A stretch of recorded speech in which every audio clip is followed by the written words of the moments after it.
성도 여러분, 우리가 매일 너무 어쩔 땐 시끄러운 소음 가운데 파묻혀서 살 때가 있습니다. 그래서 자기 자신을 돌아볼 여유가 없는 거죠.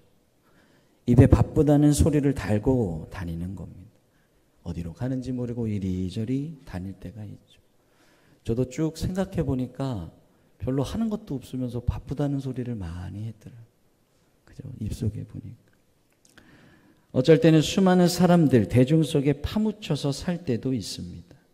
숨어서 어쩌면 자신을 감추며 사는 것이 편하기 때문에 그럴 때도 있죠. 때로는 우리 마음속에 외로움에서 벗어나고 싶은 마음으로 그렇게 살 때도 있습니다. 외로워하는 모습, 외로워서 안절부절하지 못하는 것이 열등감처럼 드러날 때도 있죠. 자랑스러워해야 할 자부심이 결여된 모습이 바로 외로움과 함께 오는 이런 열등감인 겁니다. 우리가 하나님의 말씀보다는 세상의 뒤를 따라갈 때가 많이 있습니다. 홀로 있으면서 묵상하기보다는 대중에 포함돼서 끊임없이 사람들과 함께 살려는, 아니 어쩌면 그들과 같이 살고 싶어하는 그런 모습이 우리 안에 나타날 때가 많이 있죠. 외로움과 이 고독의 사전적인 의미의 차이는 사실 별로 없습니다. 그러나 철학적으로 또한 심리학적으로 보면 이 외로움과 고독은 뚜렷한 구분이 있죠. 외로움은 내가 다른 사람을 필요함에도 불구하고 거절당할 때 오는 소외감이 외로움인 거예요. 저 사람이 필요한데 거절당할 때 외로운 겁니다. 반면에 고독은 다른 사람이 나를 필요로 하고 있지만 그것을 넘어서서 스스로 자발적으로 나를 격리하는 겁니다. 철학자 틸리가 혼자 있는 고통을 표현하는 말은 외로움이고, 타인이 나를 필요하고 있지만 그것을 넘어서는 것, 혼자 있는 즐거움을 표현하는 말은 고독이다라고 말합니다. 또 정신분석학자인 설리번도 관계로부터 격리된 부정적인 혼자됨을 외로움이라고 하고, 스스로 선택해서 나다움을 찾는 긍정적인 혼자됨을 고독이라고 합니다. 외로움은 감정적인 아픔이지만 홀로 있는 이 고독은 영적인 결단인 거죠. 우리는 외로움과 홀로 있는 이 고독을 구별할 필요가 있는 겁니다. 홀로 있다는 것은 하나님 앞에 나를 그대로 서 있는 어쩌면 영적인 고독과도 같은 것을 뜻합니다. 혼자 서려고 할 때, 아니 고독하려면 우리가 먼저 하나님 앞에 서는 법을 훈련해야 하는 거예요. 사랑하는 성도 여러분, 우리가 예배자로, 기도자로 된다. 예배자가 된다는 건 어떤 의미입니까? 기도하는 사람, 예배하는 사람이 된다는 것은 고독하기를 훈련하는 것과 같은 것. 지금도 이 나라에서 수백 명이, 아니 수천 명, 수만 명이 예배를 드립니다. 예배를 드려도 예배 드리는 순간 내 옆에 누가 있는 것은 별로 중요하지 않는 거예요. 왜 그렇습니까? 내가 하나님 앞에서 단독자로 예배 드리는 것, 그것이 참된 예배이기 때문에 그런 거예요. 내 옆에 함께하는 성도들이 있지만 하나님 앞에 예배 드린다는 것은 하나님 앞에 고독하게 혼자 서는 시간인 겁니다. 우리가 함께 통성으로도 기도하고 모여서 기도하지만, 기도한다라는 것은, 기도자라는 것은 나 한 사람 한 사람이 예수님의 이름으로 하나님 앞에 혼자 서는 거예요. 어쩌면 고독한 겁니다. 우리가 매일 수많은 대중 속에 파묻혀서 살아갑니다. 그래서 나 자신만의 귀를 열고 하나님께 나아간다는 것이 결코 쉽지 않습니다. 다른 사람의 시선도 무시할 수 없는, 다른 사람의 눈과 귀에서부터 자유로운 사람이 많지 않은 겁니다. 때로는 다른 사람이 가는 길을 두고 나 혼자만 이 길을 간다. 이건 어려운 거예요. 위험한 겁니다. 사랑하는 성도 여러분, 어떠십니까? 우리는 괜찮습니다. 분주하고 바쁜 것 같으면서 외롭고 힘들고 어렵게 홀로 가는 것 같은 느낌을 가지실 때가 있지 않으십니까? 오늘 우리 주님은 어떤 모습으로 살아가셨습니까? 예수님이 사신 공생애의 기간은 3년입니다. 3년 동안은 아주 짧은 기간이에요. 그 짧은 기간 동안에 많은 사람들을 만나셨어요. 그리고 역사에 큰 획을 그으셨습니다. 예수님이 만난 사람들이 어떤 분들입니까? 병들어 있는 사람들, 병자들이었죠. 고달프고 인생을 탄식했던 사람들, 자기 생각에 빠져있던 당시의 종교 지도자들을 만나셨어요. 아침부터 저녁까지 사람들을 만나고 그들의 삶 속에서 하나님의 나라를 선포하셨던 분, 그분이 바로 예수님이고, 예수님의 삶의 구체적인 모습은 그런 모습이셨어요. 이렇게 바쁘신 와중에 예수님이 끊임없이 지속하신 일이 한 가지 있어요. 그게 뭡니까? 바로 그 바쁘신 와중에 모든 일을 딱 멈추시는 일이에요. 오늘 본문에 기록되어 있는 것처럼 예수님은 그 자리에서 물러가셨습니다. 한적한 곳으로 가셔서 기도하셨어요. 이 예수님이 그 바쁜 와중에 오늘 말씀하시는 거예요. 본문의 말씀에 예수님이 나병 환자를 고쳐주신 사건이 기록되어 있습니다. 우리 15절 말씀 같이 읽습니다. 누가복음 5장 15절입니다. 시작. 예수의 소문이 더욱 퍼지매 수많은 무리가 말씀도 듣고 자기 병도 고침을 받고자 하여 모여오되. 아멘. 나병 환자가 고침을 받았다는 소문이 여기저기 퍼진 거예요. 그리고 많은 사람들이 예수님께 몰려들기 시작합니다. 아마 예수님이 고쳐주셔야 할 사람들이 많이 있었을 겁니다. 또 그들에게 더 많이 하나님의 말씀을 증거하실 필요도 예수님이 가지고 있었을 거예요. 그런데 그럼에도 불구하고 16절에 오늘 예수님 뭐라고 하십니까? 하나님 뭐라고 말씀하십니까? 같이 한 번 더 읽겠습니다. 시작. 예수는 물러가사 한적한 곳에서 기도하시니. 예수님은 어떻게 하셨어요? 그들을 떠나시는 거예요. 뒤로 물러가셨습니다. 오늘 본문에 의하면 예수님의 모습에 대해 표현한 두 가지의 동사가 나타나는데, 첫째로 물러갔다는 거예요. 예수님이 어디로 물러가셨습니까? 한적한 곳이라고 표현하는데 광야로 물러가시고, 내가 살고 있는 이 삶의 모든 자리를 타단하시고 단절시키고 가신 곳이 그곳입니다. 그분을 향한 그 기대, 그분을 향한 그 기다림, 예수님을 향한 많은 사람들의 호소마저도 예수님은 듣지 않고 가신 거예요. 왜 그러셨어요? 물러서다라는 이 단어는 예수님 자신도 혼자 있고 싶으셨다, 홀로 있기를 원하셨다는 거예요. 고독하고 싶으셨다는 거예요. 더 이상 상황에 개입하지 않고 자기 자신을 다시금 돌아볼 수 있는 시간을 가지기 원하셨다는 거예요. 하나님의 아들이신 예수님도 그분조차도 시간을 가질 수밖에 없었다. 오늘 성경이 우리에게 말씀하는 이야기. 자기 자신의 참 자아를 깨닫고 나를 다시금 만나고 하나님의 뜻을 다시금 확인하고 하나님께서 내게 주신 사명이 무엇인지 확인하는 시간을 우리 예수님이 가지셨다는 거예요. 사랑하는 성도 여러분, 우리도 그렇게 해야 합니다. 하나님 앞에 스스로 고독해져야 되는 거예요. 내가 누구인지 나를 다시 만나고 내게 주신 하나님의 뜻을 다시금 확인하는, 아니 그 뜻이 없다면 하나님의 뜻을 알게 해달라고 홀로 고독하게 하나님과 고독한 시간을 가지셔야 하는 거예요. 그래야 해서 내게 주신 이 땅에서의 사명이 무엇인지 확인하는 것, 명확하게 하고 주님 앞에 홀로 서서 고독하게 예수님을 닮아 살아야 되는 거예요. 또 오늘 본문에 보니까 예수님의 모습에 표현한 두 번째 동사가 바로 기도했다라는 겁니다. 사랑하는 성도 여러분, 예수님도 하나님을 다시 만나길 원하셨어요. 하나님의 뜻을 마음속에 다시금 확인하시기 위해 원하셨던 거예요. 예수님이 여러 사람들을 만날 때 하나님 그분과 동행하지 않았습니까? 아닙니다. 예수님이 병을 고치고 기적을 행하실 때 하나님이 예수님과 함께하지 않았을까요? 아닌 거예요. 분명히 동행하셨어요. 그러나 그럼에도 불구하고 예수님은 바로 외딴 곳, 한적한 곳을 찾아서 이 시끌벅적했던 삶의 현장을 탈출해서 그곳에 혼자 계셨던 거예요. 사랑하는 여러분, 긴장이 쌓여간다고 느낄 때, 바쁜 하루 속에 어두운 것이 막 몰려와서 걱정되기 시작할 때, 그때 무엇을 해야 합니까? 그때 기도하셔야 합니다. 반드시 기도하셔야 합니다. 여러분, 너무 바빠서 기도할 수 없다. 그건 지나치게 바쁘신 겁니다. 너무 바빠서 홀로 고독할 시간이 없다. 그건 분명히 잘못된 분주함입니다. 바쁘다도 하는 것 때문에 하나님과의 만남의 시간을 방해받는다고 하면 그건 진짜 바쁜 게 뭔지 모르는 겁니다. 하나님을 만나는 일보다 더 바쁜 일이 없어야 되는 거예요. 하나님을 최우선순위를 두는 삶, 예배자의 삶은 어떤 겁니까? 다른 모든 것보다도 하나님을 만나는 일이 가장 우선순위에 있는 겁니다. 예수님은 오늘 이 사실을 우리에게 말씀하시는 거예요. 네가 나를 만나는 것보다 고독하게 하라고 내 앞에 서서 나와 함께 있는 이 시간보다 시급한 일이 없다라는 거예요. 예수님이 그래서 한적한 곳에 가셔서 기도하신 거죠. 사랑하는 성도 여러분, 사실 우리는 모두 이것을 잘 알고 있습니다.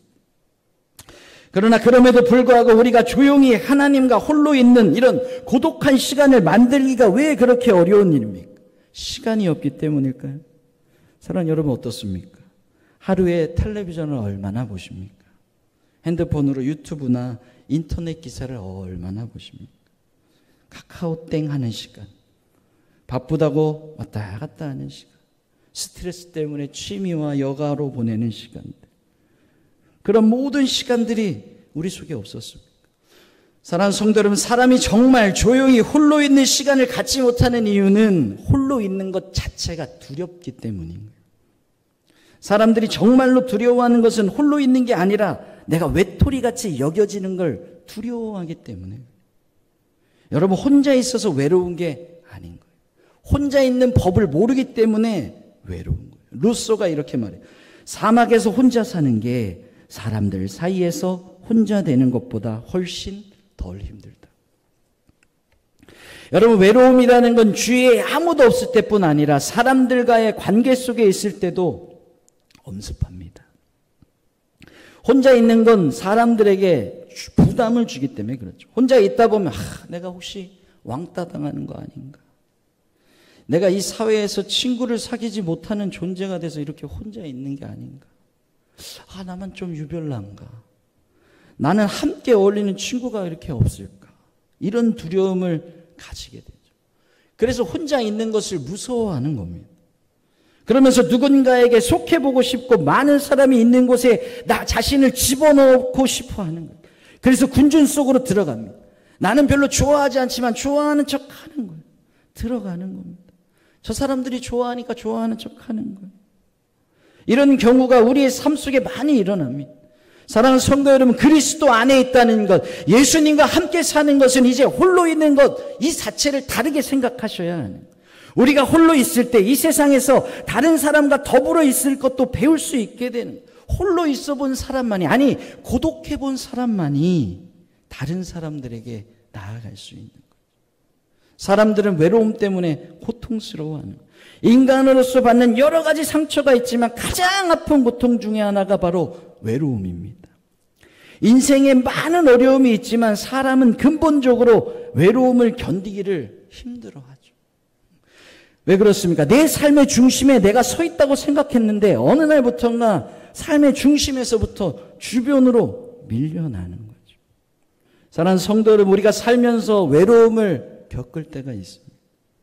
내가 인생의 무대에 한가운데 서 있다고 생각했는데 주인공이 아니라 조연이나 에스트라로 막 물러가는 거예요. 아니, 아예 무대 위에 참여할 자격조차 없다고 떠나가야 한다고 생각이 드니까 마음이 고통스러워요. 나이 때문에 아픔이 찾아옵니다. 자연스러운 질서이고 복인 줄 알면서도 아픈 거예요.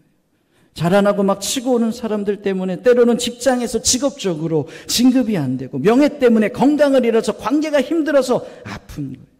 이 삶이 마지막이라고 생각되어 가서 아픈 겁니다. 내 삶의 동반자가 아무도 없고 함께 책임져 줄 사람이 없어서 외롭다고 느끼는 거예요. 이런 외로움이 우리의 삶에, 우리의 인생에 아픔을 막 증폭시키는 거예요. 사랑하는 성도 여러분, 사람들이 왜 스스로 목숨을 끊습니까? 저 사람은 돈도 좀 있는 것 같고 어울리는 친구도 많은 것 같은데 어느 날 갑자기 스스로 목숨을 끊는 거예요. 스스로 목숨을 끊는 많은 이유가 있겠지만 근본적인 것은 외로움 때문인 거죠. 인터넷을 조금만 쳐봐도 고독사라는 말을 많이 하죠. 사실 사람은 누구나가 다 외롭습니다. 인생은 함께 살아가는 것 같지만 깊이 들여다보면 결국은 혼자 가야 하는 것입니다.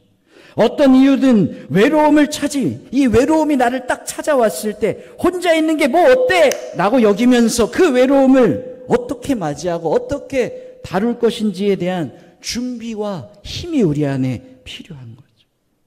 이 외로움을 넘어서는 혼자 있음을 즐기는 고독의 단계로 우리가 나아가야 하는 거예요. 불쑥 찾아온 외로움에 놀라는 거예요. 기가 죽어서 이리저리 사람을 찾아 헤매는 것은 지혜롭지 못하는 거죠.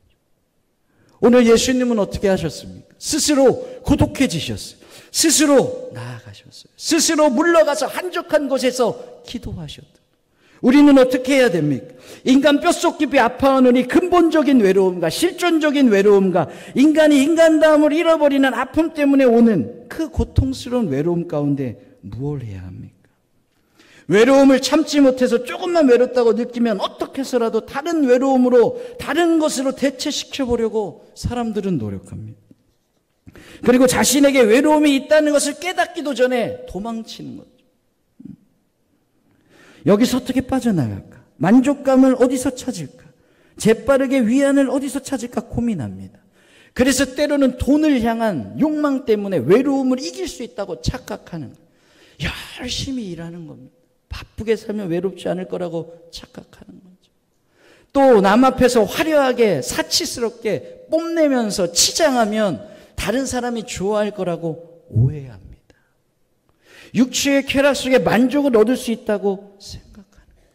고상한 취미 활동으로 자신을 위장하고 스포츠로, 운동으로 즐기면서 외롭지 않다고 생각하는 거예요. 고급스러운 음악과 예술작품을 감상하면 뭔가 고상한 인격임을 과시하기도 하는 거죠. 밖에서는 그렇게 사치를 하고 그렇게 자랑하지만 집에 돌아와 혼자 조용히 침대에 누우면 외로운 겁니다. 외로움 때문에 견딜 수가 없는 거예요. 왜 그렇습니까? 외로움에 대항할 만한 자신만만한 마음의 힘, 이 생각이 들지 않기 때문에 그래요. 왜 그렇습니까? 이 외로움은 주님 앞에서 주님과 함께함으로, 기도함으로, 고독함으로 승화시킨 사람만이, 오늘 본문에 예수님같이 고독을 이겨낸 사람만이 누릴 수 있는 복이 있기 때문에 그래요. 다른 사람 때문에 좌지우지되거나 흔들리지 않고 자기의 삶을 당당하게 살아나갈 수 있는 힘, 이런 당당한 주인이 된 하나님의 사람 앞에서 스스로를 돌볼 줄 아는, 고독으로 외로움을 이겨낸 사람들만이 외로움을 이겨냈기 때문에 그 외로움이 더 이상 외롭지 않은 거죠. 내가 선택해서 스스로 고독할 줄 아는 사람이 자신을 찾을 줄 아는 사람입니다. 사랑하는 성도 여러분, 외로움과 고독하다는 건 다른 겁니다. 우리가 혼자 있으면 두 가지를 경험합니다. 외로움을 느끼든지 아니면 이 외로움을 넘어서 혼자 있어도 당당하게 되든지. 분명한 것은 홀로 있는다는 것, 고독할 줄 안다는 것은 강인한 삶의 태도를 말합니다. 고독할 줄 안다는 것은 삶을 활력 있게 만드는 내적인 충만이라고 말할 수 있습니다. 정말 고독해 본 사람만이 다른 사람의 삶 속에 들어가도 편안하게 그들과 어울릴 수 있는 거예요. 왜 그렇습니까? 고독을 알기 때문에 다른 사람이 겁나지 않은 거예요. 다른 사람을 지배하려고도 하지 않습니다. 다른 사람에게 지배당하고지도 않는 거예요. 자기의 고유함, 나만이 갖고 있는 독특함, 자기의 개성을 가지고 홀로 있을 수 있는 겁니다. 고독을 누렸기 때문에 남들과 더불어 삶을 함께 누릴 수 있다는 거예요. 그런 점에서 하나님을 만나서 홀로 고독을 경험한 사람들은 자기 자신 속에 하나님께서 동행하심으로 내가 얼만큼 귀한 존재인지, 얼만큼 독립적인 존재인지, 이 세상에 하나뿐인 얼마나 소중한 사람인지를 알게 되는 거예요. 사랑하는 성도 여러분, 많은 사람들은 자기 자신과 정면으로 대면하고 싶지 않습니다. 자기 자신과 스스로 만나는 것을 기피합니다. 그리고 자기를 속이는 거예요. 자기 스스로 괜찮다고 여기면서 살아갑니다. 그리고 자기 자신도 곧 그것에 속아 넘어가는 거예요. 그러나 중요한 것이 있습니다. 예수님은 하나님의 아들이심에도 불구하고 사람들을 만나기 위해서 그의 공생애를 시작하실 때 40일 동안 금식하셨어요. 조용히 자기 자신을 묵상했습니다. 그리고 하나님만으로 만족하고 하나님의 뜻이 무엇인지를 깨닫고 하나님의 나라를 위해서 자기의 삶을 다드려야 할 것을 확인하는 시간을 가지셨어요. 하나님의 아들인 예수님도 그런 시간을 가지셨다. 뿐만 아닙니다. 12명의 제자를 택하실 때도 홀로 산에 가셔서 시간을 가지셨고 기도하셨다고 성경은 기록합니다. 세상에서 이적과 기사를 행하시면서 예수님의 인기가 막 올라갈 때 예수님이 하신 일, 오늘 본문의 그 일이 무엇인 줄 아십니까? 사람들 만나시는 일을 딱 멈추셨던 거예요. 새벽 미명한 곳에 항적한 곳으로 가셔서 하나님 앞에 기도하셨다고 성경은 오늘 우리에게 말씀합니다. 하나님의 뜻을 마지막으로 수행하실 그때에도 겟세마네 동산에서도 기도하시면서 하나님의 뜻이 무엇인지 다시 깨닫고 그렇게 되기까지 무릎 꿇으셨던 겁니다. 사랑하는 성도 여러분, 고독하다는 것은 세상 속에서 내가 세상에 물들어가는 것을 거부할 줄 아는 용기 같은 것. 고독하다는 것은 내 자신의 고유함과 나의 독창성에 대해 스스로 존중해 주는 겁니다. 고독하다는 것은 오직 하나님께만 종속되어 있고 세상 모든 것으로부터 나는 자유롭다라고 선언하는 시간인 거예요. 하나님의 사람들, 믿음의 사람들은 그래서 고독을 주님 앞에서 이 혼자 서는 훈련을 하셔야 하는 거예요. 혼자 있을 줄 알아야 함께도 있는 겁니다. 이제 많이 동천도 가시고 저기 죽도봉도 가시고 그린광장도 가셔서 고독하셔요. 함께 있는다는 것을 알고 홀로 있음도 경험하는, 특별히 이 지도자들에게 있어서 이렇게 외로움과 고독은 필수적으로 따라오죠. 이 외로움과 고독을 승화해야, 정말 고독으로 승화해야 정말 지도자가 되는 거예요. 자기 자신, 그때 자기의 열등감을 넘어서는 겁니다. 자기 비하도 그때 넘어서는 겁니다. 하나님께서 우리에게 주신, 나에게 주신 나만의 고유한 모습이 그때 비로소 보이는 거예요. 그리고 그 모습을 가지고 세상 속에서 다른 사람들과 함께 더불어서 살아갈 수 있는 능력을 비로소 얻게 되시는 거예요. 사랑하는 성도 여러분, 여러분들은 모든 곳에서 다 지도자들이십니다. 가정에서 지도자들이세요. 직장에서 지도자들이십니다. 우리가 처해 있는 모든 공동체에서 더불어 살아가는 사람들과 함께 살아가야 될 리더이며 지도자들이십니다. 지도자적인 역할을 맡고 있는 우리, 인생을 충만하게 살아가야 될 우리, 하나님께서 쓰실 만한 사람이 되기 위해서는 오늘 고독하시길 배우셔야 하는 거예요. 예수님이 그러하셨던 거죠. 고독하기를 배우는 순간에 하나님께서 사용하시는 믿음의 인물이 되기 때문에 그런 거죠. 예수님도 그렇게 고독하셨기 때문에 쓰셨다. 내 존재의 중심에 하나님께서 비로소 그 고독을 뚫고 들어오시는 것이기 때문에 그렇습니다. 그리야 할 때 우리는 공동체를 위한 인물이 되는 거예요. 가정과 사회와 직장과 교회를 넘어서서 하나님이 쓰시는 인물이 될 수 있는 거예요. 우리를 그런 지도자로 설 수 있기를 기도하셔야 돼요.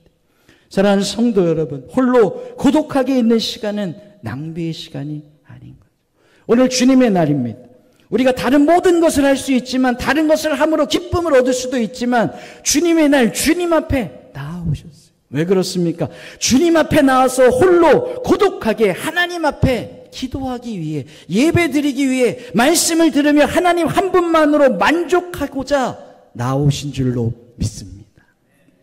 이 시간이 시간 낭비가 아닌 거죠. 내 앞에 있는 소음을 차단하는 시간입니다. 하나님 앞에 무릎 꿇고 기도해야 합니다. 하나님만으로 만족하고 홀로 고독한 시간을 통해 내 자신이 하나님께 얼마나 소중한 존재인지 확인하시는 예배의 시간이 되길 주의 이름으로 축원합니다. 예배를 드릴 때마다, 아니 무릎을 꿇고 기도할 때마다 그 하나님을 만나는 거예요. 하나님을 만나고 하나님이 내게 주신 일들을 확인하며 하나님과 함께 사명을 누리며 사는 삶, 그런 하나님의 지도자들이 다 되시길 한 번 더 축원합니다. 그리고 그 마음으로 다른 사람들을 만나고 내게 주어진 모든 일들을 승리하시게 되는 겁니다. 이제 곧 신선한 가을입니다. 깊어져가는 가을에 주님 앞에 홀로 고독하지만 당당하게 서셔서 하나님을 만나는 저와 여러분들이 다 되시기를 주님의 이름으로 기도드립니다. 기도하겠습니다. 살아계신 아버지 하나님,